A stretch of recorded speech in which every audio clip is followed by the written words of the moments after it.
நேற்று இரவு ஒரு காணொளி பார்த்தேன். அந்த காணொலியில் வந்து யூடியூபர் ஷவுக்கு சங்கர் வந்து நடிகை விஜயலட்சுமி சீமான் விவகாரத்தில் விஜயலட்சுமியை அழைச்சிட்டு வந்து சீமான் மேலே கமிஷனர் ஆஃபீஸில் புகார் கொடுத்து சீமான் தரப்புலேருந்து விஜயலட்சுமிக்கு வர பணத்தில் விஜயலட்சுமிக்கு 60% பணமோ எனக்கு அதில் 40% பணமோ நாங்கள் பேசி இந்த விவகாரத்தில் இறங்கினதாகவும் வந்த பணத்தை நடிகை விஜயலட்சுமி அவங்க எடுத்துக்கிட்டு பெங்களூருக்கு போனதாகவும் அதனால் நான் விஜயலட்சுமி மேலே வந்து விரக்தியில் இருக்கிறேன்னு யூடியூபர் ஷவுக்கு சங்கர் வந்து அவரோட யூடியூப் சேனலில் ஒரு காணொலியாக பேசி பதிவு பண்ணி வச்சுருக்கிறார். ஏற்கனவே இந்த யூடியூபர் ஷவுக்கு சங்கர் வந்து நீதிமன்றத்தில் இருக்கக்கூடிய பெண் ஊழியர்கள் குறித்து அவதூறாக பேசினதுக்காகவும் காவல்துறையில் இருக்கக்கூடிய பெண் காவலர்கள் குறித்து இழிவாக பேசி அவதூறு பரப்புனதுக்காகவும் புகாராகி அந்த புகாரில் கைது செய்யப்பட்டு சிறையில் குண்டர் சட்டத்தில் உள்ளே இருந்துட்டு களி தின்னுட்டு இப்போ வெளியே வந்திருக்கிறேன். இந்த வருஷம் அதாவது இந்த 6 மாதம் இந்த ஜனவரி வந்துச்சுன்னா நான் பொது வாழ்க்கைக்கு வந்து 20 வருஷம் ஆகுது.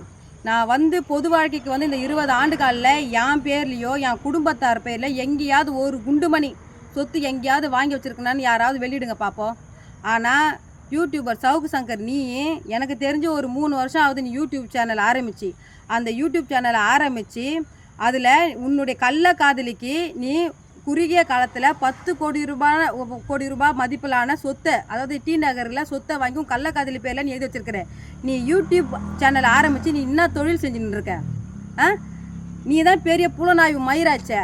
என் பேரில் எங்கேயாவது என் பேர்லையோ என் குடும்பத்தார் பேரில் எங்கேயாவது ஒரு குண்டுமணி சொத்து எங்கேயாவது நாங்கள் வாங்கி வச்சுக்கிது எங்கேயாவது நாட்டு மக்களுக்கு வெளியிடுறா பார்க்கலாம். நீ யாரா என்னை பற்றி அவதூறு பரப்பத்துக்கு? நீ என்னை பற்றி பேசுறதுக்கு உனக்கு என்னடா தகுதி இருக்குது?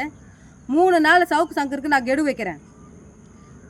என்னையோ நடிகை விஜயலட்சுமி குறித்து பேசுனதுக்கு வழக்கு விசாரணை இருக்கிற உச்சநீதிமன்றத்திலையோ இல்லை வழக்கு பதிவு செஞ்ச வலசரவாக்க காவல் நிலையத்தில் ஷவுக்கு சங்கர் வந்து எங்கள் 2 பேரை குறித்து பேசுனதுக்கு உரிய ஆதாரத்தை வந்து கொடுக்கணும்.